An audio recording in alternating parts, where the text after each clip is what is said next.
পরিকল্পিত কোনো কিছু কি আপনার কাছে মনে হয় দাদা? মানে কেউ পরিকল্পনা করে এই ঘটনাগুলো ঘটাচ্ছে কিনা, মানে পরিকল্পনা করে একটার পর একটা ঘটনা এসে ধরেন জিনিসটাকে অন্য কোনো শেপে যাবে কিনা?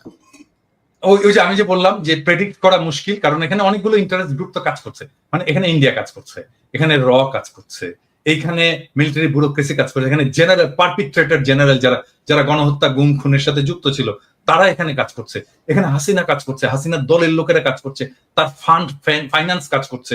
হ্যাঁ, তো এই যে একটা কমপ্লেক্স এর মধ্যে আমরাও কাজ করছি। ডেফিনেটলি আমরা জনগণকে জানাচ্ছি, আমরা জনগণকে উদ্বুদ্ধ করছি, জনগণ আমাদের কথা শুনছে, এখানে আমাদেরও রোল আছে। সো এই যে মাল্টিপল ফ্যাক্টর যে কাজ করছে বিভিন্ন দিক থেকে, তো এটা ট্রাজেক্টরি কোন দিকে যাবে, মানে এটা কোন দিকে নিয়ে যাবে দেশটাকে, সেটা প্রেডিক্ট করা মুশকিল।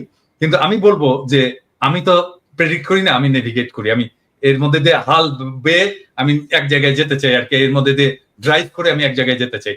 সো আমি ড্রাইভ করে যাব যেটা ন্যায় ইনসাফের পক্ষে, এবং আমরা সবাই থাকবো, জনগণকে আহ্বান জানাবো যেটা ন্যায় এবং ইনসাফ সেই জায়গায় থাকবেন। এবং আমি 4টা জিনিস বলছিলাম, কোনো মনে আছে কিনা, আমি আবার বলি সবাইকে। আমি 4টা জিনিস নিয়ে আমি কাজ করি এবং আমি চাই এটা আমাদের জাতীয় ঐক্যের ভিত্তি হওয়া উচিত। নাম্বার 1, বাংলাদেশে আওয়ামী ফ্যাসিবাদ জীবনে ফিরবে না, আমরা ফিরতে দেব না। নাম্বার 2, বাংলাদেশে ভারতীয় আধিপত্যবাদ ফিরবে না, আমরা তাকে ফিরতে দেব না। নাম্বার 3, আমরা বাংলাদেশে একটা সাম্যের সমাজ চাই। নাম্বার 4, বাংলাদেশে আমরা একটা ইনসাফের সমাজ চাই। আমার চাওয়া এই সামান্য 4টা জিনিস, এই 4টার জন্য আমি জীবন দিয়ে দেবো। আসসালামু আলাইকুম দর্শক, শুভেচ্ছা নিন। আপনাদের সবাইকে স্বাগত জানাচ্ছি আমি কনক সারোয়ার আজকের অনুষ্ঠানে। দর্শক, শিরোনাম দেখে বুঝতে পারতেন যে জেনারেল ওয়াকারুজ্জামানকে নিয়ে বৈষম্য বিরোধী আন্দোলনের নেতা হাসনাত আব্দুল্লাহর একটি ফেসবুক স্ট্যাটাস, যেটি গতকাল বাংলাদেশ সময় রাতের বেলায় মধ্যরাতে তিনি দিয়েছেন, যে জেনারেল ওয়াকার আওয়ামী লীগকে পুনর্বাসনের একটি পরিকল্পনার কথা তাকে বলেছেন। তার সেনা বাহিনীর ভেতরে যে তার যে বাসস্থান, সেখানে তাদের একটি মিটিং এ তিনি কথাটি বলেছেন এবং তিনি যুক্তি দিয়েছেন যে কেন আওয়ামী লীগকে আবারও রাজনীতিতে আসতে হবে, না হলে বিশ্বের কাছে গ্রহণযোগ্য হবে না, ইত্যাদি ইত্যাদি অনেক কিছু। এই বিষয়টির পরেই বাংলাদেশের ছাত্র সমাজের একটি প্রতিক্রিয়া, সাধারণ মানুষের মধ্যে একটি প্রতিক্রিয়া, রাজনৈতিক যে দলগুলো আছে তাদের মধ্যে একটি প্রতিক্রিয়া, সব মিলিয়ে রাজনীতি আবার একটি গরম পরিস্থিতি, এই যে একটি অন্যদিকে টার্ন নিচ্ছে এমন একটি অবস্থা। তো এই সার্বিক পরিস্থিতি, সার্বিক বিষয় নিয়ে আমরা কথা বলবো। আমার সঙ্গে যোগ দিচ্ছেন, কারো বিস্তারিত পরিচয় দেওয়ার কিছু নেই, আমার সঙ্গে যোগ দিচ্ছেন আপনাদের অত্যন্ত প্রিয় মানুষ পিনাকি ভট্টাচার্য। কোনো বিশেষণে যাওয়ারই কোনো সুযোগ নাই, পিনাকিদা আপনাকে স্বাগত জানাচ্ছি। ধন্যবাদ। এবং আমার সঙ্গে যোগ দিচ্ছেন আপনার প্রিয় মানুষ ইলিয়াস হোসেন। ইলিয়াস, আপনাকে স্বাগত জানাচ্ছি। আসসালামু আলাইকুম। তো দাদা, এই যে পরিস্থিতি, অথচ দেখেন যে 3টা ইলেকশন হয়ে গেছে যেখানে বিএনপি ছিলই না।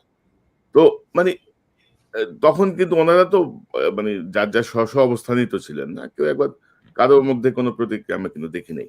তো হঠাৎ করে এই বিষয়টা কেন আসলো, বা আপনি ইঙ্গিত দিচ্ছিলেন, আমরা কিন্তু বিভিন্ন সময় কথা বলছিলাম।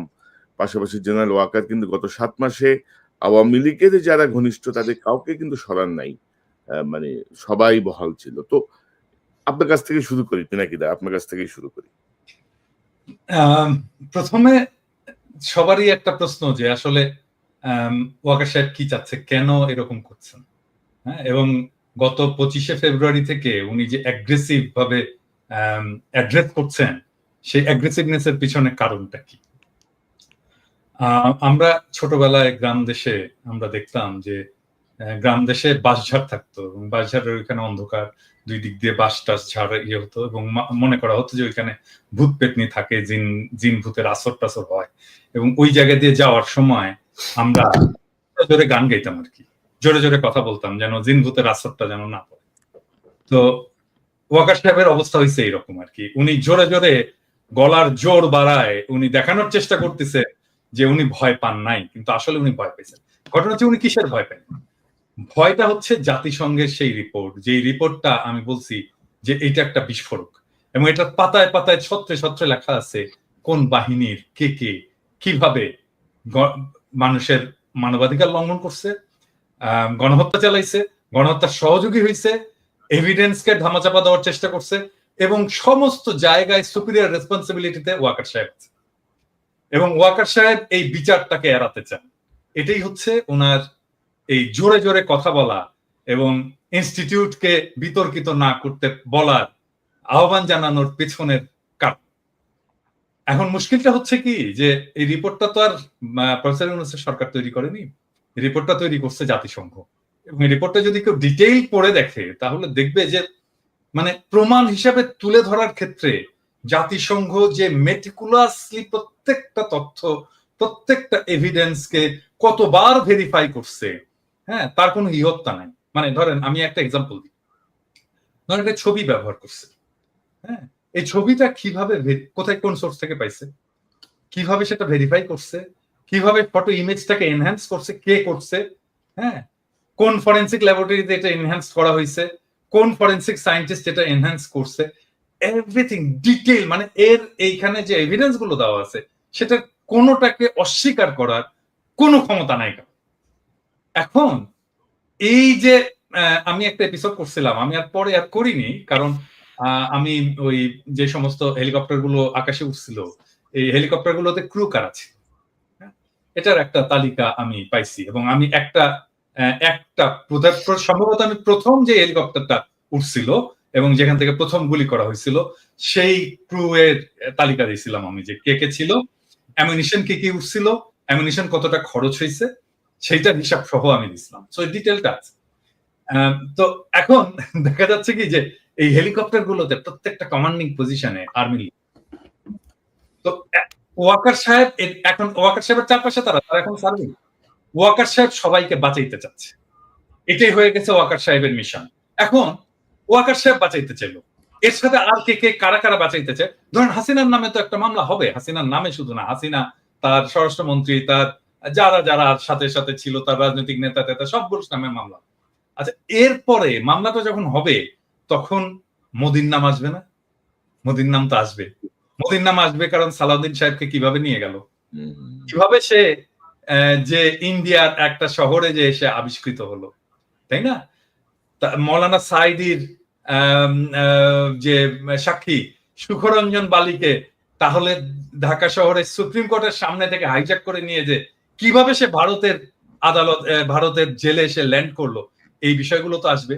এবং হাসিনার রেজিমকে আপনি কোনোভাবে মোদির সাথে আলাদা করতে পারবেন না। সো হাসিনা যখন ট্রায়ালের মুখোমুখি হবে, বিচারের মুখোমুখি হবে, মোদিও বিচারের মুখোমুখি হবে। সেই জন্য ইন্ডিয়া চাচ্ছে এই বিচারটা যেন না হয়, হাসিনা চাচ্ছে এই বিচারটা যেন না হয়, ওয়াকার চাচ্ছে এই বিচারটা যেন না হয়, এবং সে কারণেই ওয়াকার আয়নাঘর ভিজিট করতে দেয়নি, এবং সে কারণে ওয়াকার আয়নাঘরের এভিডেন্স গুলোকে সিস্টেমেটিক্যালি ডিস্ট্রয় করছে। এবং এই জন্যই ওয়াকার সবাই যত 662 জন পারপিট্রেটর, বিচারক, পুলিশ অফিসার ইত্যাদি ইত্যাদি ইত্যাদি, আওয়ামী লীগ নেতা ইত্যাদি থেকে রক্ষা করছে এবং তাদেরকে বাইরে পাঠিয়ে দিচ্ছে। এটাই হচ্ছে ওয়াকারের প্ল্যান, ডিটেইল প্ল্যান, যেটা আসলে ইনফ্যাক্ট ইন্ডিয়ার প্ল্যান। সে সেটাকে এক্সিকিউট করতে চায়। এখন এটাকে কিভাবে এক্সিকিউট করবে? এক্সিকিউট করার জন্য প্রথম হচ্ছে যে এখন এমন একটা আওয়ামী লীগ লাগবে যে আওয়ামী লীগটা শুদ্ধ, পিওর, ভালো আওয়ামী লীগ আর কি। এবং আমি খুবই হতাশ হয়েছি যে আমাদের অত্যন্ত শ্রদ্ধাভাজন কেউ কেউ বলছেন যে আওয়ামী লীগের শেখ পরিবারের বাইরের কেউ যদি এসে রাজনীতি করে, আওয়ামী লীগের রাজনীতি, সেটা আমরা গ্রহণ করবো। No way, no way. Awami লীগের রাজনীতি কি আসলে? আওয়ামী লীগ কি রাজনীতি করছে? আওয়ামী লীগের রাজনীতিটা কি? আওয়ামী লীগের রাজনীতি হচ্ছে ধর্মনিরপেক্ষতা, বাঙালি জাতীয়তাবাদ, ফ্যাসিস্ট বাঙালি জাতীয়তাবাদ, সকল গণতন্ত্র, এবং এইটার নামে বাংলাদেশে একটা ফ্যাসিবাদ কায়েম করা, এটাই তো তার রাজনীতি। দুইবার আওয়ামী লীগ ক্ষমতায় ছিল, শেখ মুজিবুর আমলে ক্ষমতায় ছিল, সে ফ্যাসিবাদ কায়েম করছে, একদলীয় শাসন কায়েম করছে। শেখ হাসিনার আমলে 15 বছরের শাসনে একই জিনিস সে ফ্যাসিবাদ কায়েম করছে। আওয়ামী লীগের রাজনীতি ফ্যাসিবাদ, ফ্যাসিস্ট রাজনীতি। তাহলে আওয়ামী লীগের কি রাজনীতি? ভালো ফ্যাসিবাদ হয় নাকি? ফ্যাসিবাদের তো কোনো ভালো মন্দ নাই, মানে গুয়ের তো কোনো ভালো গু মন্দ গু নাই, গু অলওয়েজ গু, গুয়ের কোনো ভালো গন্ধ তো হয়। তো এই জন্য এই ভালো আওয়ামী লীগ, মানে ভালো আওয়ামী লীগের প্রতিভূকে, ভালো আওয়ামী লীগের প্রতিভূ হচ্ছে শিরিন শাহ, ভালো আওয়ামী লীগের প্রতিভূকে, ভালো আওয়ামী লীগের প্রতিভূ হচ্ছে সাবের হোসেন চৌধুরী। কেন ভালো আওয়ামী লীগ? কারণটা হচ্ছে এখানে ক্লাস, শ্রেণী। এখন তোমরা বলবা যে দাদা আপনি আবার কমিউনিস্টের মধ্যে ঢুকেন, এইটাই হচ্ছে আসল বাংলাদেশের প্রবলেম, রুলিং এলিট ক্লাস। এই যে রুলিং এলিট ক্লাস, ইংরেজি জানা ক্লাস, এটাই হচ্ছে সবসময় ক্ষমতায় থাকবে, এটাই ডেইলি স্টার, এটাই প্রথম আলো, এটাই সাবের হোসেন চৌধুরী, এটাই শিরিন শারমিন। ইংরেজি শিক্ষায় শিক্ষিত, ওই যে ইংরেজি যেহেতু কইছি সেহেতু ঠিকই কইছি, সেই জন্য ইংরেজি জানা এই রুলিং ক্লাস সব সময় ক্ষমতায় থাকবে, সেটা আওয়ামী লীগের নামে হোক, এটা মিলিটারি শাসনের নামে হোক, এটা বিএনপির নামে হোক, এটা হোয়াট এভার নামে হোক, এটাই তারা থাকতে চায়। এবং এটাই যদি থাকে তাহলেই সেইটা ইন্ডিয়ার স্বার্থটাকে রক্ষা করবে, ভারতের স্বার্থটাকে রক্ষা করবে। এখন এখানে প্রশ্ন উঠতে পারে যে এই এই এই গ্রুপটা কেন আসলে ইন্ডিয়ার স্বার্থটাকে রক্ষা করবে? কারণ তারা ইন্ডিয়ার সাথে ইকোনমিক্যালি এন্ড ইমোশনালি কানেক্টেড। আরেকটা জিনিস হচ্ছে কি, যে বাংলাদেশের যারা রুলিং এলিটস, হ্যাঁ, যারা এই যে ইংরেজি জানা এলিট, তারা পশ্চিমের সাথে কানেক্ট করতে পারে না, ওয়েস্টের সাথে কানেক্ট করতে পারে না। আপনি দেখেন এই যে ধরা যাক আমি যদি ইয়ের কথাই বলি, মানে এটা পার্সোনালি নেওয়ার কিছু নাই, ধরেন মাহফুজুর রহমান একজন খুবই বাংলাদেশের এনলাইটেন্ড একজন মিডল ক্লাস এবং রুলিং ক্লাস ইন্টেলেকচুয়াল, এবং তার তো কোনো কিছুর অভাব নেই, টাকা পয়সার অভাব নাই, তার মেয়েকে পড়াইছে ভালো জায়গায়। এখন বলেন তো তার মেয়ে কি করে? কিছুই করে না, ইনফ্যাক্ট কিছুই করে না। সে লন্ডনে কিছুই করতে পারে না, তার ক্যারিয়ার ডুম, কিছুই না। হ্যাঁ, বা ধরেন আপনি জয় তো একটা ইয়ে পরিবারের একটা একটা সুবিধাপ্রাপ্ত পরিবারের ছেলে। আমার বাবা তো স্কুল টিচার রে ভাই। হ্যাঁ, তো জয়ের মা তো প্রাইম মিনিস্টার ছিল, সে তো শেখ মুজিবের নাতি, এটা প্রিভিলেজ ফ্যামিলি থেকে। কি করছে জয়ের ক্যারিয়ার, গ্লোবাল কন্ট্রিবিউশন কি? কিচ্ছু না, নাথিং। আপনি এই যে বাংলার রুলিং ক্লাস, এরা আসলে পশ্চিমে কিছু করতে পারে না, এরা পশ্চিমের সাথে কানেক্ট করতে পারে না, এবং পশ্চিমের ভ্যালুজও তারা ধরতে পারে না যে আসলে পশ্চিম কি। হ্যাঁ, সেই জন্য তারা কানেক্ট করে ইন্ডিয়ার সাথে, কারণ ইন্ডিয়ায় তারা আসলে জায়গাটা পায়, স্পেসটা পায়, তাদেরকে একটু স্পেস দেয়, তাদেরকে একটু পিট চাপড়ায় দেয়। এইটাই হচ্ছে বাংলাদেশের টোটাল রাজনীতি, টোটাল পলিটিক্স এর প্রবলেম।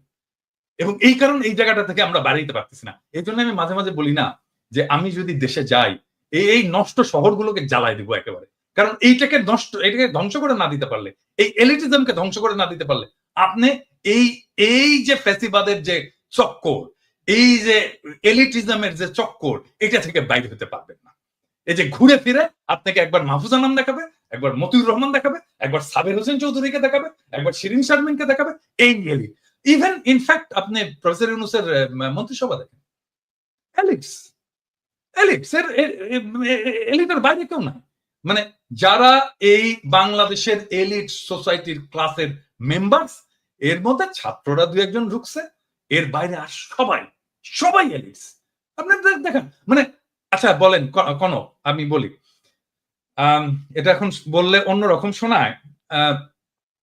প্রফেসর ইউনূসের একজন মিডিয়ার ইয়ে দরকার, একজন মিডিয়াতে কাজ করে, বিদেশে থাকে, এরকম একজন এক্সপার্ট আমার বিশেষ সহকারী দরকার। কাকে বলেন তো? আমি আপনাদেরকে বলতেছি না, আমি দর্শকদেরকে বলতেছি। আচ্ছা আপনারা বলেন তো, আপনাদের কার নামটা মনে আসে? বলেন তো কার নামটা মনে আসে? আমাকে যদি বলতো যে প্রফেসর ইউনূস যে আচ্ছা পিনাকি আমাকে একটু খুঁজে দেন তো, আমার একজন বিশেষ সহকারী দরকার, একজন ভালো ইয়ে করতে পারবে, বিদেশে থাকে, লেখাপড়া করছে, আমার মাথায় প্রথম কনক সরোয়ারের নাম আসতো। আরে কনক সরোয়ার পিএইচডি করে এলিট গ্রুপে ঢুকতে পারেনি, কারণ ওই যে এলিট সোসাইটি, ওই যে আলিরিয়াজ মিলে যে সোসাইটিটা তৈরি হয়েছে, ওইটার মধ্যে কনক সরোয়ার নাই। সেই জন্য কনক সরোয়ারের নাম আসে না, মনির হায়দারের নাম আসে। মনির হায়দার বিশেষ সহকারী হয়। হ্যাঁ, তো এইটা তো প্রবলেম আমাদের, এটা তো শুধু প্রবলেমটা, এইটা শুধু মানে Awami League, BNP, professor Yunus problem না, এটা টোটাল বাঙালি এই সেকুলার এলিট সোসাইটির প্রবলেম। এবং এখান থেকে আসছে এই আওয়ামী লীগের পুনর্বাসনের এই জায়গাটা। যতক্ষণ পর্যন্ত না রিয়েল অর্থে জনগণ যতক্ষণ পর্যন্ত না এম্পাওয়ার্ড হচ্ছে, ততক্ষণ পর্যন্ত এই প্রবলেমটা থাকবে এবং এই লড়াইটাও থাকবে। আমাকে অনেকে বলে না যে আমি স্থিতিশীলতা চাই না, অমুক হই, আমি মবস্টার, আমি মব লড়াই দিই, অমুক করি তমুক করি, এই সমস্ত বলে না। আরে ভাই, আপনি তো সমাজের বেসিক দ্বন্দ্বটাকে রিজলভ করতে হবে। তো আপনি যে হ্যাভ নটস, তাদের দিকে তাকাইতে হবে, তো তাদেরকে পলিটিক্যালি এম্পাওয়ার করতে হবে। তো আপনি তাদেরকে পলিটিক্যালি এম্পাওয়ার করবেন না, এবং আপনি তার ন্যায়সঙ্গত বিদ্রোহকে আপনি মব জাস্টিস বলবেন, এটা হইতে পারে না। আপনি এটা করতে পারবেন না, আপনাদেরকে এটা করতে দেওয়া হবে না। Plain and simple. তবে দাদা আপনি যেটি বলছিলেন যে শুধু তো এলিট শ্রেণী না, ইউনূসের মন্ত্রিসভায় ধরেন বিপ্লবের সঙ্গে, বিপ্লব পরবর্তী সরকারে কিন্তু বিপ্লবের সঙ্গে সংশ্লিষ্টতা পূর্ণ মানুষও নাই। আর আমি দর্শকদেরকে বিনীতভাবে বলি, দাদা একটা এক্সাম্পল হিসেবে আমার কথা এনেছেন। ডক্টর ইউনূসের বিশেষ সহকারী হওয়ার জন্য আমার কোনো আগ্রহ নাই, বা আমি ওইটা যাইতে চাইও নাই। দাদা জাস্ট একটা এক্সাম্পল হিসেবে বিষয়টা এনেছেন, আপনারা আবার এটাকে অন্য অন্য ব্যাখ্যা করেন না। তো দাদা আমি আসবো আবার আপনার কাছে। এই যে ধরেন ইলিয়াস, আপনি কিভাবে দেখছেন? আপনার কাছ থেকে একটু দাদা শুনি ধরেন। দাদা জি। যা বললো মোটামুটি সবকিছু কাভার আপ হয়ে গিয়েছে। আমি শুধু যেই সিচুয়েশনটার কারণে আমাদের আজকে লাইভ, যেটাকে উদ্দেশ্য করে আমি সেই জায়গায় কিছু কথা বলতে চাই। হাসনাতের ফেসবুক পোস্ট, হুম। তিনি তার পোস্টে বলেছেন 11 তারিখে তাকে ক্যান্টনমেন্টে নিয়ে যাওয়া হয়েছিল, রাইট? আজকে কত তারিখ? 21 তারিখ আজকে আমাদের, বাংলাদেশে এই 22। 10 দিন হাসনাত বলেন নাই কেন? হুম। কোনো কিছু কি মানে নেগোসিয়েশন হচ্ছিল যেখানে হাসনাত যেটা চাচ্ছিল সেটা হয় নাই? মানে আমি জাস্ট যুক্তিটা বলছি আর কি। আমি আমি আমি হাসনাতের এটা নিয়ে করছে না। এরপরে হাসনাতের সাথে আমার গতকালকেও কথা হয়েছে। আমি হাসনাতকে মানে দোষ দিচ্ছি না, বুঝছি মানে বলা হয় নাই কেন? এই কথাটা কেন বললাম জানেন? হাসনাতকে জিজ্ঞেস করছিল ইলিয়াস এটা প্রশ্নটা? হ্যাঁ, না আমি এই কথাটা জিজ্ঞেস করি নাই। এই বিষয় নিয়ে কোনো আলোচনাই হয় নাই। আচ্ছা। আমার সাথে অন্য বিষয় নিয়ে আমি ওই যে আসিফের ব্যাপারে যে করেছিলাম সেটা নিয়েই আমি করেছি। এটা জিজ্ঞেস করছিলাম। হুম। আমি এটা জিজ্ঞেস করছিলাম হাসনাতকে, হ্যাঁ? কারণ হাসনাত নানা সময় আমার সাথে নানা কথাবার্তা বলে, ওর মান অভিমান রাগ এই সমস্ত বিষয় করে আর কি, হ্যাঁ? তো এই সমস্ত আমি জিজ্ঞেস করছিলাম যে হাসনাত তুমি এই জিনিসটা তো আমাকেও বলতে পারতা, হ্যাঁ, ওই দিন তো আমাকেও বললা না কেন? বললো যে দাদা আমি আসলে আমাকে এইভাবে বলছে, আমি একদম এক্স্যাক্টলি এই কথাটা বলতে, দাদা আমি আসলে রাজনীতি বুঝি না, হ্যাঁ, আমি রাজনীতি ভালো বুঝি না এবং আমার মাথার মধ্যে কখন কোনটা করতে হবে এই জিনিসটা আমি সবসময় ঠিক মতো বুঝতে পারি না, আমার বয়স কম, এভাবে আমাকে বলছে। হ্যাঁ, আপনাকে বলাটা উচিত ছিল আগেই, হ্যাঁ, এটা নিয়ে আমাকে আরো আগেই বলা উচিত ছিল, কিন্তু আমি সারা নিয়ে রাজনীতির নানা ফ্রাস্ট্রেশন নিয়ে আমি এত বেশি জেরবার ছিলাম যে আমি আসলে বুঝতে পারিনি কখন কোনটা আমার করা উচিত, কিন্তু যে সময় মনে হইলো যে আমার এটা বলে ফেলা উচিত আমি বলে ফেলছি। এই আমাকে এক্স্যাক্টলি এই ইয়েটা দিছে, তোমার সাথে কথা হইলে তুমি এটা চেক করতে পারো। না আমি তার কথায় যেটা এই যে এই ঘটনাটা আমি জানি না সে কেন বলেছে, কিন্তু আমি তার সাথে যে কথাগুলো বলেছি তার কথায় স্পষ্ট বোঝা গিয়েছে যে আসিফ, তারপরে মাহফুজ, এদের একটা চক্র আছে। এই চক্রটা মিলে যা করছে সেটার সাথে এই হাসনাত, সার্জিস এদের খুব ভালো একটা সম্পৃক্ততা নাই এবং তাদেরকে কিছুটা কর্নার করা হয়েছে। আমি জানি না এই কথাগুলো, যেহেতু ব্যক্তিগত আলাপ, এই আলাপগুলো আমি পাবলিকলি বলতে চাই না, কিন্তু আমি আপনাদের একটা জাস্ট সিনারিও বুঝাইলাম। দর্শকের হয়তো অনেকের মনে হইতে পারে যে মনে হয় এই হাসনাত মানেই বোধহয় মাহফুজ, মাহফুজ মানেই বোধহয় আসিফ। না, এইখানেও একটা একদম সরাসরি একটা পার্টিশন করা হয়েছে। তো আমি হাসনাতের ওই কথাটা কেন বললাম জানেন দাদা, যে আজকে বিপ্লবের 7 মাস পরে দাঁড়িয়ে মাহফুজ বলেন শাহবাগীদের শাহবাগী ট্যাগ দিয়া, তারপরে এই যে কোনো জায়গায় মিটিং মিছিল টিছিল করা, এগুলোতে তারা খুব একটা মানে ভালো মনে করছেন না। ওনারা এসছেন হচ্ছে এই মবের মাধ্যমে, এসে তারপরে এখন কিছু কিছু জায়গা নিজেদের সুবিধা মতো বাগিয়ে নিয়ে এখন আর ওনারা কোনো বিশৃঙ্খলা চান না। এখন যেখানে যে জায়গায় আছেন সেই জায়গায় থেকে তারপরে ওনারা চান এটা চলুক এইভাবে, এটাই ওনারা চান। না তাই তো হয় ইলিয়াস, এটাই কিন্তু হওয়ার কথা। কারণটা হচ্ছে কি যে মানে যারা স্টেবল হয়ে গেছে, পার্ট অফ পাওয়ার, ক্ষমতার যারা অংশ, তারা তো চাইবেই যে সবকিছু যেন শান্ত থাকে, আমার ক্ষমতাটা যেন নিরুপদ্রব থাকে, এটা তো তারা চাইবেই। কিন্তু এই শান্তটা থাকবে কয়দিন? এই মাহফুজ, আমি তো বললাম তো থাকবে না, এই মাহফুজ, এই আসিফ, এই নাহিদ, এই হাসনাত, এই সার্জিস রাস্তার টোকায়ের কাছেও মার খাবে, কেউ ঠেকাইতে আসবে না। কি মনে করে মাহফুজ? মনে করে কি ও নাকি 5 কোটির নিচে নাকি ও কোনো করে, ওর সাথে কোনো ডিলিংস 5 কোটির নিচে নাকি করা যায় না। এটা অভিযোগ। আমার কাছে কোনো প্রমাণ নেই, অভিযোগ বলে রাখলাম। এই অভিযোগগুলো আমরা এখন না বলি, কারণ তো এখন কথা হচ্ছে না, কিন্তু এই যে মানুষগুলি তারা যে এখন মনে করেন যে মবতন্ত্রে এই মব মানে শাহবাগীদের বিরুদ্ধে কথা বললে তার গায়ে লাগে, তিনি এখন এটা চান না। মাহফুজকে 1000 কোটি টাকার মালিক বানাই দেবো আমি, $1 বিলিয়ন মালিক বানাই দেবো। $1 বিলিয়ন $1 বিলিয়ন মালিক হওয়ার পরে মাহফুজ মনে করে কি মেম্বার নির্বাচন করে পাশ করে আসতে পারবে? মাহফুজ যাক তো, ওরা স্থানীয় নির্বাচন করতে চাইছে কেন? ওরা আগে ওই করতে চায়, ওই যে টুর্নামেন্টের আগে, বড় টুর্নামেন্টের আগে কিছু ম্যাচ হয় না, ওইটা খেলে ওরা মনে হয় মেম্বারই নির্বাচন, ধরেন আসিফকে এই হাতিমার্কায় অমুক ইউনিয়ন পরিষদের মেম্বার নির্বাচনে ভোট দিন, এভাবে মনে হয় ওরা মেম্বার হিসাবে আগে দেখে আসতে চাচ্ছিল মাঠটা কি অবস্থা, তারপরে জাতীয় নির্বাচন। জামানত নিয়ে আসতে পারবা না বিএনপি এবং জামাতের কাছ থেকে। অতএব এত লাফানোর কিছু নাই যে আপনি এসছেন মপতন্ত্রের মাধ্যমে, আপনি এখন এসে সবকিছু আইন কানুন ভাবে তারপরে দেখেন। আইন, এই যে বিচারকগুলোকে আপনি সরাইলেন, কোন আইন দিয়ে সরাইছিলেন? উপদেষ্টা বানাইছিলেন, বাংলাদেশের সংবিধানে ছিল, আপনি বসাইলেন কেন? আপনারা যেভাবে উপদেষ্টা হয়েছেন এটা কোন আইনে ছিল? এখন বিডিআর এর মামলার সময় আপনি আইন দেখান, এখন উদিচির মামলার সময় আপনি আইন দেখান, 21শে আগস্টের মামলার সময় আপনি আইন দেখান, ওই ফেনীতে যেই বনোজ কুমার আর ব্যারিস্টার সুমনরা যেটা করে গিয়েছে সেই 16 জন মানুষ এখন পর্যন্ত তারা কেন কন্ডেম সেলে আছে? আপনি করতে পারেন নাই, সময় পান নাই। শামা ওবায়দের সাথে অন্ধকারে সিনেমা হলে চিপাই গিয়া বসে সিনেমা দেখার সময় পান, এই কাজ করার সময় পান না। এটার জবাব বাংলাদেশের মানুষের কাছে। আমি বলেছি যে 5 বছর 10 বছর 20 বছর যত বছর প্রয়োজন হয় থাকুক তারা। আমরা তো বিএনপির কাছ থেকে বেশি সুবিধা নিতে পারতাম, তাই না? আমরা সেটা করিনি, আমরা বলেছি এরা থাকুক। বরং বিএনপি অনেক ক্ষেত্রে এই বাংলাদেশের সবচেয়ে, এই যে 3 জন লোক এখন বসে কথা বলছে এখানে, এই 2-3টা লোক এখন বিএনপির সবচেয়ে বড় শত্রু। কার জন্য হয়েছে? আমরা বাংলাদেশের মানুষের জন্য, এই ছাত্রদের জন্য। তারা গোনাই ধরে না, মনে হয়েছে যে এইভাবে এসে তারপরে কয়েক বিলিয়ন টাকা কামায় তারপরে মনে হয় তারা বাংলাদেশে আবার ক্ষমতায় আসবে। এত সহজ? আপনার মতো এরকম কয়েক বিলিয়ন ডলারের মালিক বাংলাদেশে বিএনপির অনেক নেতা আছে, নাম ধরে বলতে পারি, তারা আওয়ামী লীগের সময়ই কামাইতো। আপনি কি মনে করেন নাকি আজকে এই বিতর্কে আর গেলাম না, তারা কামাইতে পারতো, কিন্তু তারা কিন্তু টাকা দিয়ে আপনি বাংলাদেশে রাজনীতি করতে পারবেন। আপনার চাইতে বহু টাকাওয়ালা লোক বসে আছে বাংলাদেশে। আমি একটা জিনিস, সরি ইলিয়াস, আমি ইন্টারাপ্ট করার জন্য, যে জিনিসটা আমি আমার সকালবেলা দেখে খুবই মেজাজ খারাপ হয়েছে।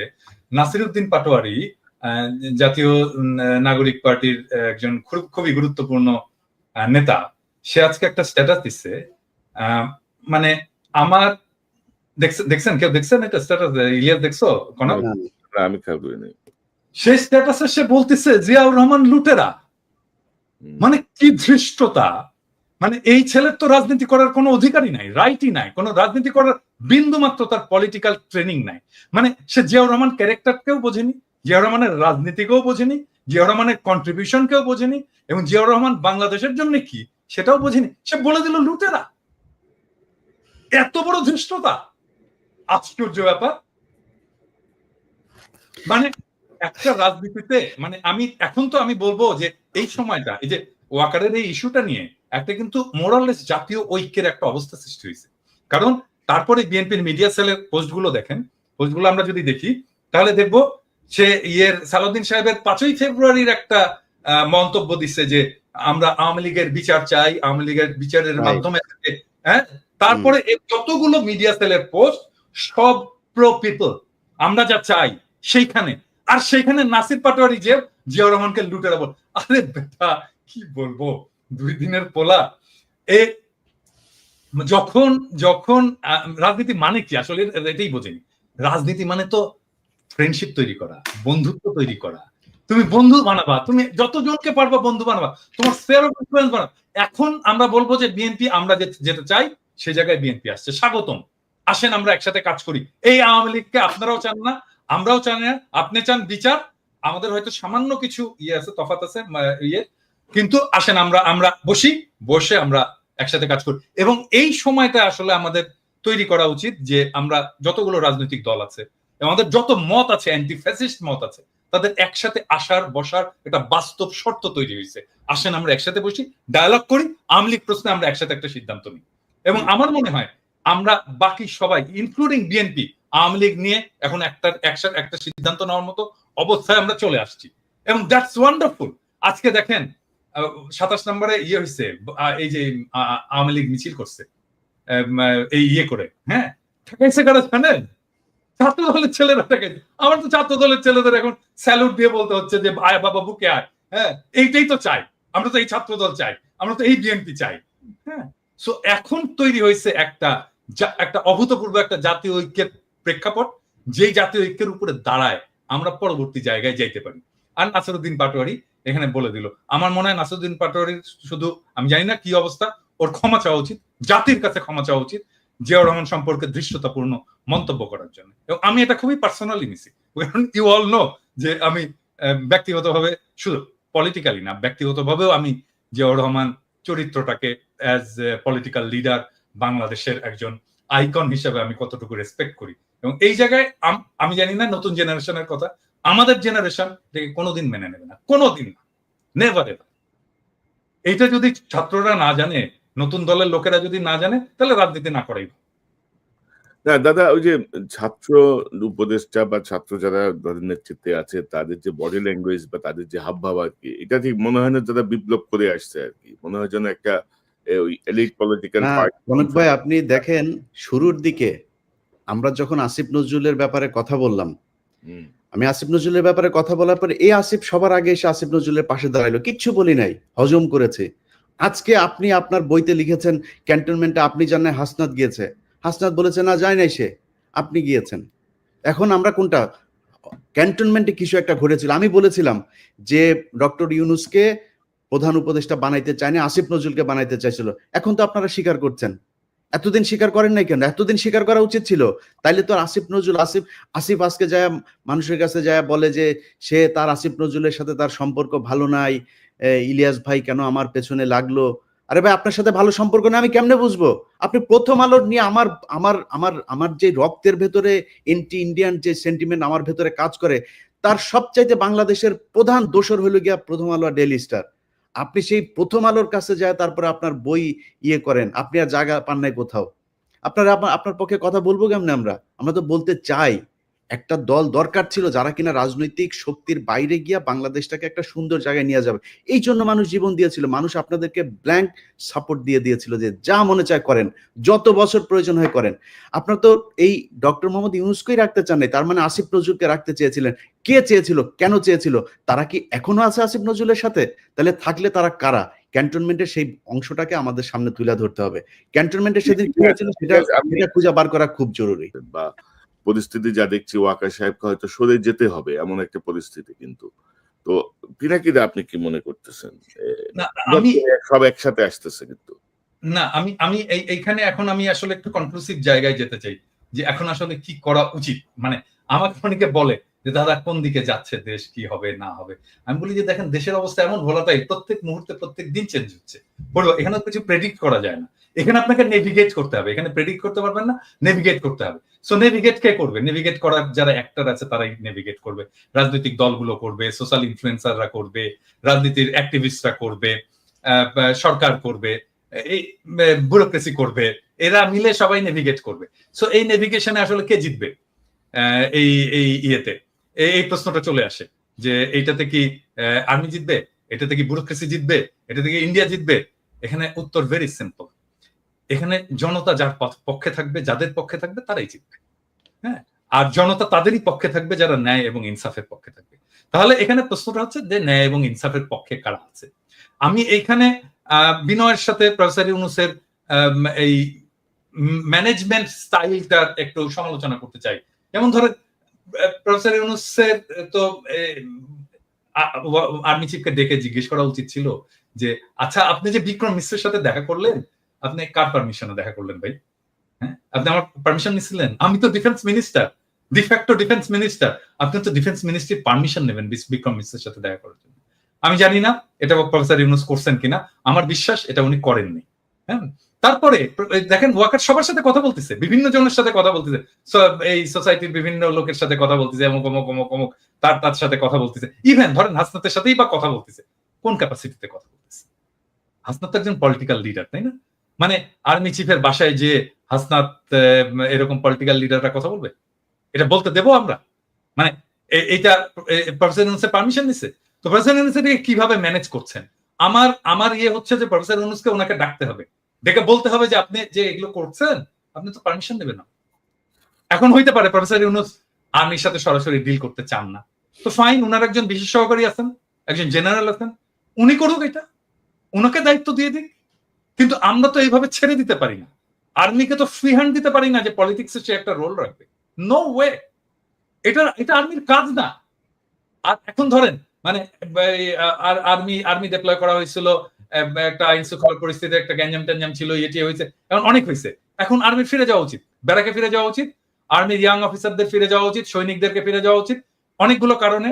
এক হচ্ছে এতদিন মাঠে থাকা উচিত না, 2 নাম্বার তারা ক্লান্ত, 3 নাম্বার তাদের প্রফেশনাল ট্রেনিং এর দরকার আছে। তোরে ভাই, আর্মিকে তো আমার ট্রাফিক পুলিশ আর এই মব পিটানোর কাজে লাগানোর দরকার নেই, তাকে দেশ রক্ষার কাজে লাগাবো, আমি তাকে ট্রেনিং দেবো, আমি তার স্কিল বাড়াবো, তাকে ক্যান্টনমেন্টে যে তার যুদ্ধবিদ্যা শেখাবো, আমি সে ক্যান্টনমেন্টে ফিরে যাক।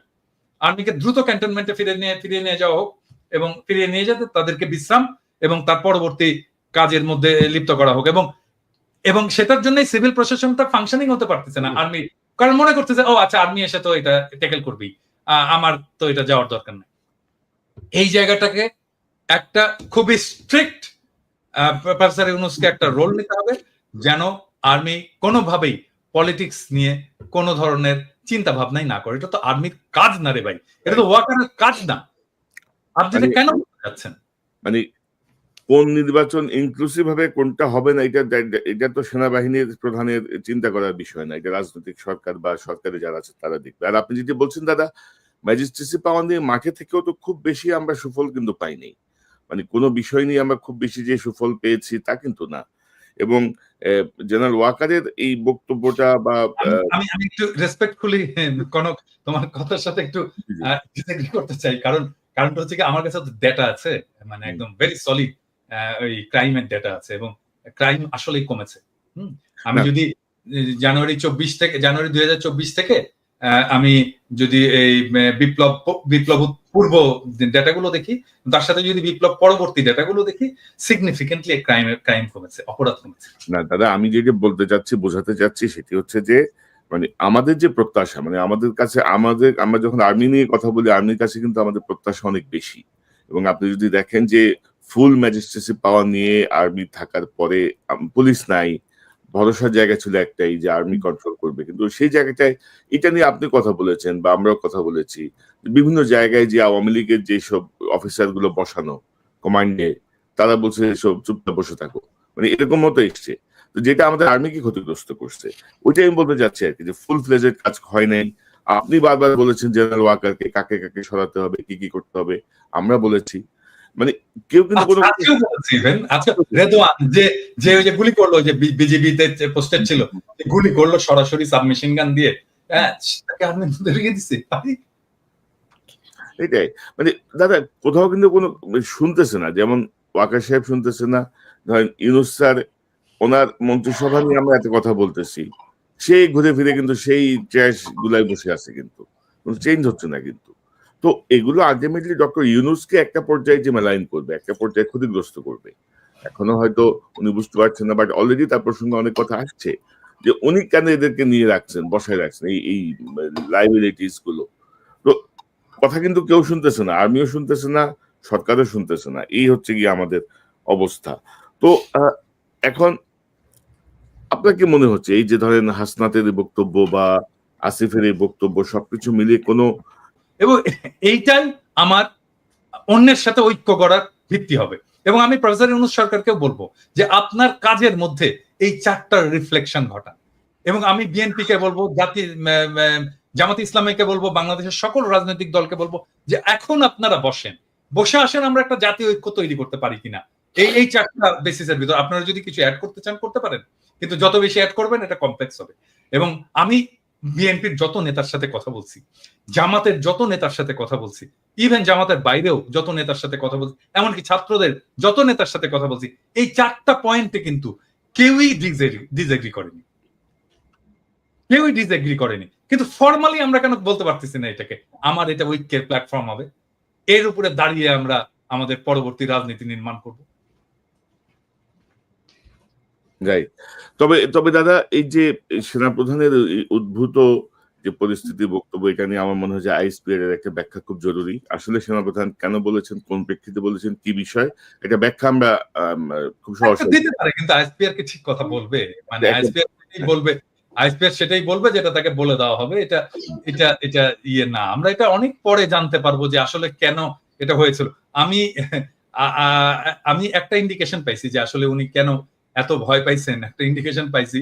এটা কালকে বলবো নি আমার দর্শকদেরকে। আচ্ছা। না মানে সামথিং রং আরকি, সামথিং রং। আর ডক্টর ইউনূসের প্রতি আহ্বান যে আপনি আরেকটু স্ট্রংলি বিষয়গুলো হ্যান্ডেল করেন। ইলিয়াস, আপনি কি মনে করেন, মানে পরিস্থিতি কি দেখতেছেন? কোন দিকে যাচ্ছে? বা এই আ আপনার মনে কোনো আশঙ্কা আছে কিনা? আমিও এই কনক্লুশনে যাই। কারণ হচ্ছে যে এতক্ষণ যা বললাম সেটা একজন দেশের নাগরিক, আমার মনে হয় একজন দর্শক যে চিন্তাটা করছে সেই কথাগুলো আমি কিছুক্ষণ আগে বললাম। কিন্তু এখন এইখানেই যদি আলোচনা শেষ হয় তাহলে মানুষ হোপলেস হবে। তাহলে কি হচ্ছে, কি হইতে পারে? দেখেন আমাদের দেরি হয়ে গেছে, এটা সত্য কথা। যদি আপনি চিন্তা করেন এখন আমরা বলছি সবাই আওয়ামী লীগকে নিষিদ্ধ করতে হবে। মানে আমার এই কথাটা মানে ২ ভাবে করার সুযোগ নাই। আওয়ামী লীগ নিষিদ্ধের ক্ষেত্রে পৃথিবীর ভিতরে যদি একটা প্রাণী জীবিত থাকে সেটা আমি সবার আগে। বাট তারপরেও যুক্তির খাতিরে বলি। ধরেন বাংলাদেশে মুসলিম লীগ আছে না এখনো? বাংলাদেশে এখনো জাসদ, বাসদ, টাসদ বহুত দল আছে না? নিষিদ্ধ করা লাগে নাই তো। নিষিদ্ধ করতে হয়েছে না। এই নেজামি ইসলামী পার্টি-টার্টি অনেক পার্টি ছিল, বড় পার্টি ছিল। ইভেন মাওলানা ভাসানীর দল পর্যন্ত তো এখন খবর নেই। যদি মানুষ না চায়, দল এমনিতেই চলবে না। দল এমনিতে ব্যান্ড হয়ে যাবে। মানুষ চায় কিনা? মানুষ তো চায় না। আমরা আলোচনা করেই বোধহয় আওয়ামী লীগকে আরো বেশি মানে চাই কি না চাই। কিন্তু আমরা তাদেরকে চাই না চাই তার চাইতে সবার আগে আমাদের চোখের সামনে যে আওয়ামী লীগগুলো আছে তাদেরকে আমরা সরিয়েছি এখন পর্যন্ত। যদি আমি ক্যান্টনমেন্ট বাদও দেই, ক্যান্টনমেন্ট তো সুপার ক্লাস, এরা তো আবার সুপিরিয়র, এদেরকে নিয়ে তো কিছু বলা যাবে না। এরা তনুকে ধইরা ধর্ষণ করে মাইরা ফেলছে। তনুরে মারার পরও ক্যান্টনমেন্টের সেই ব্রিগেডিয়ারের বিরুদ্ধে এখন পর্যন্ত কোনো বিচার, নামও বলে নাই কেউ। আমি অনেক চেষ্টা করেছি তনুর পরিবারকে, তার পরিবারকে নানানভাবে এই গোয়েন্দা সংস্থার লোকজন করেছে। এই দেশে যদি সেনাবাহিনীর নিয়ে বলতে যাই, ৫ তারিখের পর থেকে যত সমস্যার কারণ, সব সমস্যার মূল কারণ হচ্ছে সেনাবাহিনীর কতিপয় এই দুষ্কৃতিকারী। এরা ৩২ নম্বরে ভাঙতে যাওয়ার সময় বাধা দিয়েছে। এরা প্রথম আলো সামনে নিয়ে তারপরে সেনাবাহিনী দাঁড় করিয়ে রেখেছে।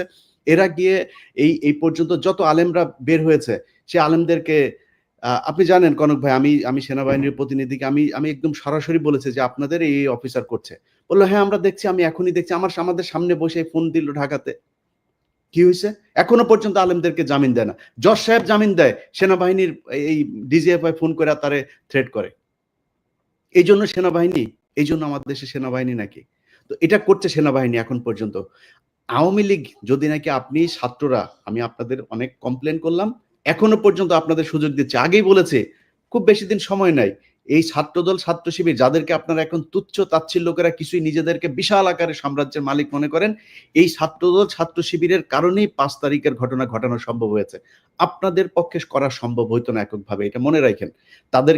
তাদেরকে নিয়ে ছাত্রদল, ছাত্র শিবির মারামারি করবে, টেন্ডারবাজি করবে, অনেক কিছু করতে পারে। তাদের ব্যাপারে কথা বলতে গেলে খুব সাবধানে কথা বললেন। যারাই ১৫ বছর অন্তত সরকারের সাথে হাত মেলায় নেয় তাদের ব্যাপারে। সো তাদেরকে হিসাব করে যেমন কথা বলতে হবে। আর আপনারা যারা কিনা এখন পর্যন্ত আওয়ামী লীগের যে লোকজনগুলো আছে, যারা মনে করেন যে আপনারা কয়দিন পরে টাকা পয়সা নিয়ে তারপরে খুব ভালো অবস্থানে থাকবেন, সেই ছাত্রদেরকে বলতে চাই, যদি নাকি আসলে এই দেশে থাকতে চান, আমি আবারও রিপিট করি, দেশে যদি থাকতে চান, পরিস্থিতি যা হয়েছে আপনি দেশেই থাকতে পারবেন না। আসিফ নজরুল অলরেডি তার বউ বাচ্চা আমেরিকায় পাঠিয়ে দিয়েছে। সে টাকা পয়সা যা পাঠাচ্ছে একদম দায়িত্ব নিয়ে বলছি, আপনাদেরকে গ্যারান্টি দিয়ে দিলাম, আসিফ নজরুল আমেরিকাতে প্রপার্টি কিনেছে। প্রপার্টি কার মাধ্যমে কিনেছে সেটাও জানি। পরিস্থিতি আসুক, পরিস্থিতি আসলে আপনারাই জানতে পারবেন। তখন এই ক্যান্টনমেন্টের ঘটনা যেমন আজকে বের হয়েছে, ওইভাবে সবকিছু সামনে নিয়ে আসা হবে। আচ্ছা, এই যে টাকা পয়সা নিয়ে করছেন, এটা নিয়ে বাঁচতে পারবেন না। কি করতে হবে? যেটা করতে হবে সেটা হচ্ছে এই যে হত্যা মামলার আসামিগুলো আছে না, এটার উপরে আপনাদেরকে সবার আগে এমফেসিস করতে হবে। আপনারা যারা আহত হয়েছে না, তাদের চিকিৎসার জন্য সর্বোচ্চ করতে হবে। যারা নিহত হয়েছে তাদের পরিবারকে খুব দ্রুত বড় অঙ্কের রাষ্ট্রীয় কোষাগার থেকে তাদের জন্য করতে হবে। এর আগে আমি বলেছি, পিনাকিদা বলেছে, আমরা একদম স্পষ্টভাবে যে যদি আপনার টাকার প্রয়োজন হয়, ফান্ডের প্রয়োজন হয় আমাদেরকে বলেন, আমরা ফান্ড কালেক্ট করে দেব। বাংলাদেশের মানুষ এই জুলাইয়ের যে শহীদ তাদের জন্য তাদের সর্বোচ্চ স্যাক্রিফাইস করতে রাজি আছে। আপনাদের কারণে মানুষ সেগুলো নিয়ে কথা বলে না, কারণ আপনারা তোলেনি না। মাঝখানে একবার কষ্টের কথা বলি, মাঝখানে একবার এরা পঙ্গু হাসপাতালের সামনে গিয়ে দাঁড়াইলো। আমি একজন ছাত্র উপদেষ্টাকে, সমন্বয়কে আমি বললাম যে ভাই এই মানুষগুলো এখনো পর্যন্ত আমাদের মিডিয়াতে কথা বলে তারপর চিকিৎসা নিশ্চিত করতে হবে। সে আমার কি জবাব দিছে জানেন দাদা? সে আমারে বলে যে ভাই এরা হইছে উপদেষ্টা হইতে চায়, বুঝছেন? কয় আমার এরা উপদেষ্টা হইতে চায়, এদের অন্য ধান্দা আছে। আমি বললাম তাই কিছু নাকি? হলে যে কোনো ডিসেন্ট ভয়েসকে, যে কোনো প্রমিনেন্ট ডিসেন্ট ভয়েসকে বলা শুরু করে আর কি, যে উপদেশটা হইতে পারেনি জন্যই এরকম এগুলি করে। তো আমরা আমরা এই বিডিআর হত্যাকাণ্ড নিয়ে ধরেন যে কাজগুলো করা হয়েছে সেনাবাহিনীর পক্ষ থেকে এখনো পর্যন্ত, যেই কারণে বিভিন্ন জায়গায় তাদের লোকজন বিভিন্ন লোকজনকে থ্রেট করে, একজন আলেম তাকে জামিন দেওয়া হয়েছে 2000 আপনার মানে এখন থেকে 9 বছর আগে। তারাবি নামাজ পড়ে সে যে বাড়িতে যাচ্ছে তারে ফলো করে করে তারপরে বাড়িতে ঢোকার সাথে সাথে তারে ধরে নিয়ে আসছে। 16 বছর বয়স একজন হাফেজ। আচ্ছা সরি, আমি ইলিয়াস এখানে একটু ইন্টারাপ্ট করি তোমাকে, কারণ এটা আমাদের ইন্টারনাল আলাপ, যেটা আমরা বাইরে বলিনি এখনো। আমি তোমাকে বলছিলাম যে আলেমদের যারা, আমি কিন্তু বেশ কিছু আলেমের মামলা ডিসমিস করার জন্য আমি নিজে ব্যক্তিগত উদ্যোগ নিয়ে এই কাজটা করছি, পিপিদের সাথে কথাবার্তা বলে, এবং এই লিস্টটা একটু প্লিজ করো তুমি। আমার সাথে কালকে রাতেই আমার সাথে আলেমদের একটা প্রতিনিধির মিটিং হবে। আপনি চাইলে আমি আপনাকে তাহলে সেখানে রাখতে পারি। আমাকে রাখো, লিস্টটা দাও। আমি নিজে আমি এখানে ভলান্টিয়ার করতে চাই এবং আমি ওনাদেরকে হেল্প করতে চাই। গ্রাউন্ড লেভেলে দরকার হলে আমি কথা বলে যেভাবে হোক এই ভুয়া মামলাগুলো থেকে তাদেরকে বের করে নিয়ে আসার আমি সর্বোচ্চ চেষ্টা করব। দাদা আমরা শোটা শেষ করে এই একটা 5 মিনিট একটা মিটিং করে নেব। আমি যেটা বলতে চাচ্ছিলাম, গুরুত্বপূর্ণ দুটো পয়েন্ট বাদ পড়ে যাচ্ছে। শিরিন শারমিন চৌধুরী, আপনি জানেন যে ভুয়া পাসপোর্ট করতে যে মানে এক সেনাবাহিনীর কর্মকর্তার বাসায় তিনি আছেন, তার ব্যক্তিগত কর্মকর্তাকে দিয়ে প্রভাব খাটিয়ে তিনি তার পাসপোর্ট করতে চেয়েছিলেন। তার মানে শিরিন শারমিন চৌধুরী এখনো দেশে আছেন। আমি জানি যে আরাফাতও দেশে আছেন, আরাফাতও দেশে। আরো অনেক আওয়ামী লীগকে কিন্তু এই যে জেনারেল ওয়াকারের বিষয়ে গতকাল যে বক্তব্যটি আসলো, তার মাধ্যমে বোঝা যাচ্ছে যে একটা গ্রুপকে এখানে পোষা হচ্ছে, মানে বিকল্প আওয়ামী লীগ বা নতুন আওয়ামী লীগ বা এরকম বিষয়টা নিয়ে। তো সেই জায়গাটায় আসলে কি করণীয়, এই বিষয়টা একটু আমি তো ডাক্তার, আমি তো ডাক্তার। হ্যাঁ, মানে এটা ভালো আওয়ামী লীগ যদি তৈরি করা যাইতো, তার চেয়ে ডাক্তাররা অনেক আগে গবেষণা করে বাইর করতে করার চেষ্টা করতো যে কি করলে গুয়ে গন্ধ হবে না। হ্যাঁ, তাহলে তাই না?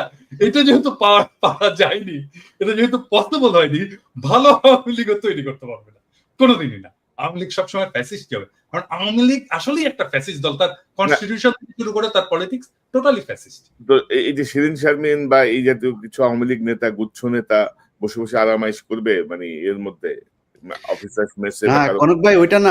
আমি এই জায়গায় যেটা করতে হবে, ওই যেই মব শুরু হয়েছিল ছাত্রদের সামনে, এখন রাস্তা একটা অনেক ছাত্রদেরকে কোণঠাসা করে রাখা হয়েছে।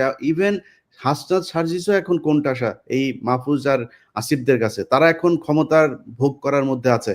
প্রাইভেট ইউনিভার্সিটি, এই যে north south university, BRAC university, এই ইউনিভার্সিটিগুলোর কত ছেলে পেলে মারা গিয়েছে। একজন প্রতিনিধি আছে সেখানে।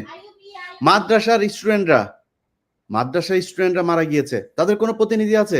জামাত বিএনপির লোকজন মারা গিয়েছে, তাদের কোনো খবর আছে? মনে হচ্ছে এই আসিফ, নাহিদ আর মাহফুজ তিনজন মিলে বাংলাদেশ স্বাধীন করেছে। মাহফুজ কোন জায়গায় ছিল? মাহফুজ মাঠে কোথায় ছিল? আমরা এটা দেখতে চাই, ভিডিও ফুটেজ দেখতে চাই। মাহফুজ মাঠের কোন জায়গায় ছিল? সামনাসামনি সে ফাইট করেছে? কোথাও ছিল না। আচ্ছা, তিনি এখন মাস্টার মাইন্ড হয়ে গিয়েছেন। এখন এই যে জিনিসগুলো করা হয়েছে, আমি মনে করি আমার সাথে অনেকে যোগাযোগ করে প্রাইভেট ইউনিভার্সিটির, বিশেষ করে একটা বিশাল বড় গ্রুপ আছে। এই গ্রুপগুলো চায় তারা এদের ব্যাপারে, আমি বলি যে দেখেন ভাই, ওরা যেভাবে চালাচ্ছে চালাক, যেহেতু তারা 5 তারিখের একটা পক্ষ, আমি তাদের প্রতি একটা সফট কর্নার ছিল। কিন্তু আজকে বলছে যারা যারা আছেন সবাইকে, ইভেন কি ভিপি নুরুল হক নূরের দল, তার কন্ট্রিবিউশন নাই এখানে আছে নাকি? নূরের কোনো কিছু আছে নাকি? আমি বলি ভাই, আমি আমার কথা বলি, আপনার কথা বলি, বলেন কষ্টের কথা আজকে বলি। আজকে যেহেতু আলোচনা এসছে নতুন করে, আমার নামে মামলা আছে, এই মামলাগুলো সরানো উচিত না? এমন কোন উপদেষ্টা কেউ ফোন করেছে আমাকে এখন পর্যন্ত যে ভাই কি হয়েছে, কোথায় আছে আপনার মামলা? আসিফ নজরুলের ওই নারী কেলেঙ্কারি করবো, তখন আসিফ নজরুল ফোন করে, ইলিয়াস আপনার কি কি আছে আমার একটু দেন। আরে বেটা তোর কাছে আমার দেওয়া লাগবে কেন? তুই আগে চাইছিস আমার কাছে? আগে চাস নাই কেন? আগে যদি চাইতি তাহলে তোর আমি দিতাম। এরপরে আজ পর্যন্ত কেউই করে নাই, কেউ করে নাই। আমরা এটার কোনো পক্ষ না, আমাদের কাছে জিজ্ঞেস করার প্রয়োজন নেই। আমাদের কোনোদিন একটা ফোন করে তো কোনো মন্ত্রণালয় থেকে ফোন করে বলে নাই যে ভাই আপনারা আপনাদের প্রতি কৃতজ্ঞতা, বেটা চেয়ারটা তো পাইছিস আর বসে গেছিস, চেয়ার কি এমনি এমনি হয়েছে নাকি? এই বাংলাদেশে আজকে যে মানুষের যে ভারত বিরোধী যে মনোভাব, এটা ইলিয়াস, পিনাকি, কনক স্যার তারা তৈরি করেছে, এই জন্য হয়েছে। এত সহজে আসে নাই। যেই সময় আপনারা কথা বলতে পারেন নাই, যেই সময় কনক স্যারের বোন জেলখানায় ছিল, সেই সময় আপনারা কই ছিলেন? কোথায় ছিলেন? কি ছিল? একটা পোস্ট করতে পেরেছেন ফেসবুকে? এখন মুখ বড় করে অনেক বিএনপির নেতাও বলে ফেলেন যে বাইরে বসে কিছু মানুষ খায়া দেয়া কাম পায় না। এই কথাটা 7 মাস আগে বলতি, তাইলে বুঝাইতাম। 7 মাস আগে বলিস নাই কেন? তো আমি মনে করি বাংলাদেশে সবাইরে তো ঢালাওভাবে বলা সম্ভব না। জামাত, বিএনপি, হেফাজত, এই প্রাইভেট ইউনিভার্সিটি, পাবলিক ইউনিভার্সিটি, এই যে এখন দেখেন যেখানে যাচ্ছে তারা মার খাচ্ছে। কারণ কি? কারণ ওই পক্ষটা তাদের এই কার্যক্রমকে পছন্দ করে না। সো আমি মনে করি তাদের কালকে থেকে যেখানে যেখানে সময় টিভিতে এখন পর্যন্ত খুনিরা বসে অফিস করে। ভাই খুনি কেমনে অফিস করে? তা বলেন তাইলে যে কেউ মারা যায় নাই। আপনি হত্যা মামলার আসামিরা আপনি অফিস করতে দেন, এটা কোন ধরনের নাটক? আশিক রহমান, এই যে আরটিভির হত্যা মামলার আসামি, কই? আপনি তারা ধরেন না। সো কালকে থেকে লিস্টিং করতে হবে কোন কোন অফিসে এখন পর্যন্ত হত্যা মামলার আসামিরা আছে, আওয়ামী লীগের দোষর আছে, সেই অফিসে যায় তারপরে বাই ফোর্স তাদেরকে ওইখান থেকে সরাইতে হবে। সাংবাদিক, প্রথম আলোর যেসব সাংবাদিকরা এই বাংলাদেশে ভুয়া জঙ্গি বানায় তারপরে তাদেরকে 12 বছর গুম করে রেখেছে, তাদেরকে কি করতে হবে? সবচাইতে বড় কাজ যেটা, সেটা হচ্ছে যারা এই 12 বছর গুম ছিল, ভাই আপনারা লোক পান না, কারে কোথায় বসাবেন, কে ভালো মানুষ? আরে ভাই ভালো মানুষের দরকার নেই, খারাপ মানুষের নিয়ে বসান। মনে করেন গুম ছিল এরা খুব খারাপ মানুষ, ওরে নিয়ে বসান, ও যাই করুক অন্তত বিট্রে করবে না। আওয়ামী লীগকে আনার জন্য ওরা কোনো কাজ করবে না, কারণ ওরা 12 বছর গুম ছিল। এই লোকগুলির কোথাও বসানো নেই। গুম ঘরে নিয়ে যায় পরিদর্শনে, সেখানে হাসিনুর রহমানরে নিয়ে যায় না। আপনি কোন দেশে আছেন? আপনার এই ওয়াকারের গায়ে আগুন জ্বলা যায় হাসান নাসের আর আসিনুরের নাম শুনলে। আপনি কে ওয়াকার মিয়া? আপনার জীবনের সবচাইতে বড় পাপ, আপনি যে দোজকে যাবেন, আপনি নাকি মাগরিব থেকে এসা পর্যন্ত আপনি নাকি কোরআন ছাড়া কিছু বুঝেন না। আমাদেরকে বুঝায় গেল ভাই, আজকে বলি নামটাম না বলি, আমার আর কনক ভাইরে আর্মির প্রতিনিধি দল আইসা নিউ ইয়র্কে এসে বুঝায় গেল উনি মাগরিব থেকে এসা পর্যন্ত কারোর সাথে দেখা করেন না, কোরআন শরীফ পড়েন। এইভাবে নাকি কেমনে পরে চশমা চোখে দিয়ে এইভাবেও দেখা গেল না, একদম সামনে বসা। আমরা বিশ্বাস করলাম। আমরা কিন্তু তারপর থেকে পিনাকি দাদার কাছে আমি মাপ চাই আজকে। পিনাকি দাদা আমারে বলছে যে তুমি ইয়ারে কেন করলা, ওয়াকারে কেন ব্ল্যাঙ্ক সাপোর্ট দিলা? আমাকে দাদা ইয়ে করেন, দেখেন বিডিআর এর এটা নিয়ে ভালো একটা রেজাল্ট আসবে। ফারাবির এখন পর্যন্ত ছাড়ে নাই। আমারে বললো ইলিয়াস আপনি কি চান? আমি বললাম আমি চাই বাংলাদেশের আলেমগুলো, যেই আলেমরা, যেই ছাত্রদল, ছাত্র শিবির, যেই ইয়েগুলো লোকগুলোকে শেখ হাসিনা 12 বছর জেলে পাঠিয়েছিল, তাদের সবাইরে ছাড়বেন। ফারাবির নাম ধরে বলেছে, ফারাবির এখন পর্যন্ত ছাড়ে নাই। তো পিনাকিদার কথা সেদিন না শুনে আমার ভুল ছিল, আজকে বুঝতে পারলাম। এই জন্য পিনাকিদার কাছে সরি বললাম। অতএব এই জায়গাগুলো ঠিক করতে হবে। আমরা কারোর আর বিশ্বাস করি না, আবার ফের সেই জায়গায় আসতে হবে। যারা আছেন কালকে থেকে লিস্টিং করতে হবে, লিস্টিং করে তারপরে ঠিক করতে হবে কোথায় কোথায় কোন কোন অফিসে আওয়ামী লীগের দালাল আছে। দল নিষিদ্ধের আগে এদেরকে আগে এখান থেকে সরাইতে হবে। নাইলে যারা এখন এই যে আওয়ামী লীগের লোকজন দেখেন, বিএনপির ভাই এবং জামাতের ভাইদের বলি, তারা এখন আপনাদের দলে যাওয়ার জন্য পারাপারি করে না, কালকে দেখবেন সবার আগে আপনারে ধরবে। অতএব জামাত, বিএনপি কোনো দলের মধ্যে কোনো ভাগাভাগি নাই। আপনাদের ভেতরে রাজনৈতিক সমস্যা থাকবে, খুনোখুনি হবে, মারামারি হবে, সব হবে, এক জায়গায় এক হইতে হবে। সেটা হচ্ছে আওয়ামী লীগ বাংলাদেশে কোনোভাবে পুনর্বাসিত হইতে পারবে না। ব্যাস, এই জায়গায় আর কোনো কিছু নাই। সবাই প্রস্তুতি নেন, আবার বিপ্লব শুরু হবে ইনশাআল্লাহ। দাদা আপনার কোনো মন্তব্য? আমার নামেও কিন্তু একটা মামলা শুধু খালাস হয়েছে, তাও এটা কিন্তু কেউ উদ্যোগ নেয়নি। কারণ আমার মামলার সাথে ছিল মুশফিকুল ফজল আনসারী আর ওই যে আশিক ছেলেটা তো খুব নামকরা অ্যাক্টিভিস্ট এবং খুব উদ্যমী ছেলে। ও নিজে এটা করছে, সেই জন্য ওর সাথে সাথে আমার মামলাটা খালাস হয়েছে। কিন্তু আমার অন্য মামলাগুলো কিন্তু কোনোটাই খালাস হয়নি, সবগুলোই আছে। আরে আমারও তো একই অবস্থা। আমার তো বোধহয় মামলা 4টা না 5টা, তার মধ্যে একটা গেছে রাষ্ট্রদ্রোহ, যেটা তারেক রহমান সাহেব 1 নম্বর আসামি। ওইটা তাও গিয়েছে, কারণ হচ্ছে 21 টিভির চেয়ারম্যান ওইটার আসামি ছিল, ওনারা যেহেতু কাজ করেছে, নাইলে হয়তো ওইটাও যাইতো না। আর বাকি দিয়েছে মানে ডিজিটাল সিকিউরিটি একেবারে আরো 3-4টা আছে, আমরা জানিও না, মানে কারো কোনো খোঁজ খবরও নাই রে দাদা। আমরা তো মানে কি বলবো আর কি। তো দেখা যাক, নতুন মেরুকরণ একটা শুরু হয়েছে মনে হচ্ছে।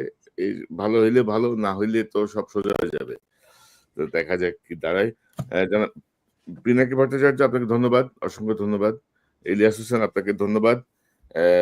নিশ্চয়ই আমরা পর্যবেক্ষণে রাখি সামনের পরিস্থিতি কোন দিকে যায়। সে অনুযায়ী নিশ্চয়ই আমরা আমরা আমাদের আহ, আলোচনা বা বিশ্লেষণ তুলে ভাই ধরবো। একটা কথা বলতে চাই, এক লাইন, পিঠের চামড়া একটারও থাকবে না। যারা মনে করেন না যে এরে না ওরে, ওরে না এরে, আপনি টাকা পয়সা কামায়, মাহফুজ বলেন, নাহিদ বলেন, আসিফ বলেন, আওয়ামী লীগ যদি নাকি কোনোভাবে পুনর্বাসিত করেন, পিঠের চামড়া একটারও থাকবে না। ছাত্রদল ছাত্র শিবিরের সাথে অলরেডি তো গ্যাঞ্জাম শুরুই হয়েছে, সামনে ছাত্রলীগের আইনা, তারপরে ত্রিমুখী পিটানি খাবেন। টাকা পয়সা নিয়ে সারা জীবন ওই যে মইনিউ আর ফখরুদ্দিনের মতো যায় সারা জীবন এক জায়গায় বসে থাকতে পারবেন। আমি আচ্ছা, আমি ইলিয়াস, পিনাকি কনক সারোয়ার, আমরা কিন্তু বাইরে থাকলেও মানুষ ডাকে, ভাই আসেন দেশে, আসেন না কেন? আমরা এখন দেশে যাইতে পারি, এটা সমস্যা নেই। আসিফ নজরুলের বাপের ক্ষমতা নাই, দেশে গেলে আমার মামলায় আমার আটক করে নিয়ে যাবে। কিন্তু আপনাদের জীবনে কিন্তু যাইতেও দিবেন, কেউই যাইতে দিবেন, কেউই ডাকবে না আপনারে।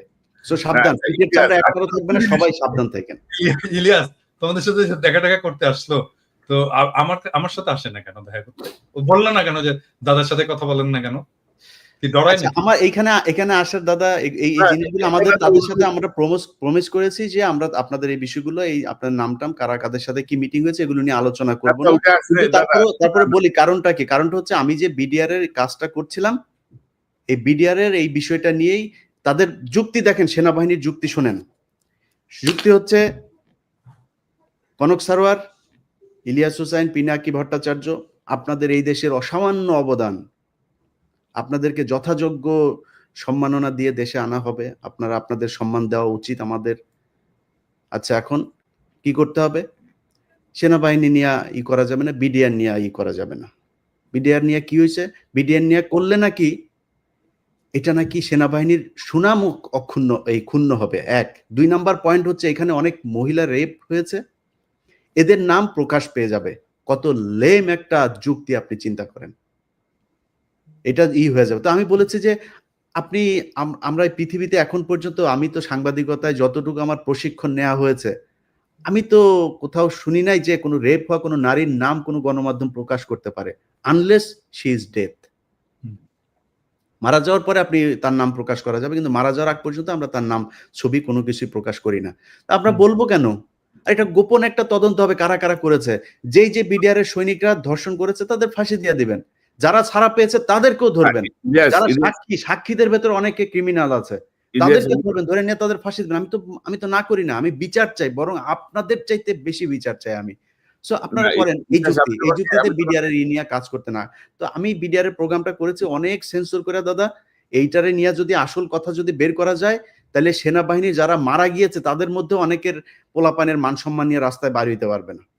যাদেরকে আমরা শহীদ বলি এদের মধ্যেও ২-৪ জন আছে যাদের পোলাপান রাস্তাঘাটে বের হইতে পারবে না মান সম্মান নিয়ে। সব দোষ বিডিআর এর এখানে দিয়া, এবং ওই যে এটা শুনি নাই দেখেই কিন্তু তার পরের দিনই কিন্তু ওই সেনাপ্রধান বলেছে ফুল স্টপ।